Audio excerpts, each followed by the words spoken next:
Hi, my name is Kaylin Badura, and the title of my proposed TED Talk is Normal is a Dryer Setting, Awkward is for Life. The first half of this title is actually a quote from the 2012 Miss Montana selection. She was actually autistic, and this corresponds to one of the main themes within my talk, is that you don't have to be society's idea of normal to be successful in what you want to do. The second half of my title is the Awkward is for Life, and that corresponds with the assertion that I will be making that awkward, or rather being awkward, is a life skill and can be used as such. I would plan to talk for between 10 and 12 minutes, and I would start by discussing what the idea of awkward is, and then move into a more detailed analysis of how this can be used for, good rather than just being awkward and making situations awkward. In today's society, the word awkward definitely has a negative stigma. By today's definitions, it typically responds or refers to a person who lacks social grace and assurance. What I think would be a more colloquial definition is that someone who is awkward would be someone that is so self-conscious they forget that social interaction is just as much about the other people involved as it is about themselves, and that they also they aren't very good at gauging their audiences.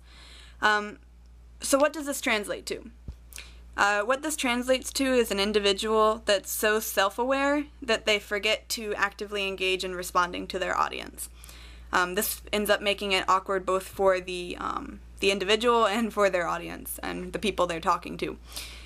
However, this self-consciousness can be a doorway for unprecedented self-realization, and this self-awareness is a means for greater introspection, and when used correctly could lead to the application of what's called the now effect. This term was coined by PhD Elisha Goldstein, and it actually refers to and describes how an aware mind full of mindful moments, or rather, if you will, awkward moments, has the potential to open an individual's mind to greater possibilities and helps to pave the way for personal improvements and success.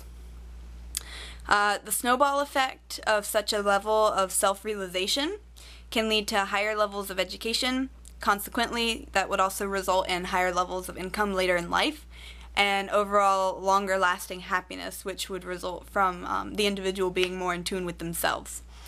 Although it's socially counterintuitive, being awkward is not necessarily a liability. Rather, I'd assert that it's an asset. It's a success skill waiting to be harnessed. Similar to how a mass of coal just has to wait for the right kind of pressure to help it transition into a diamond. I would be presenting through a PowerPoint, and the PowerPoint would be accompanied by multimedia, including, hopefully, awkwardness is a condition that results from the inherent awareness of being. This realization leads to a sense of hyper-analysis of both the awkward analyst as well as others involved within that interaction.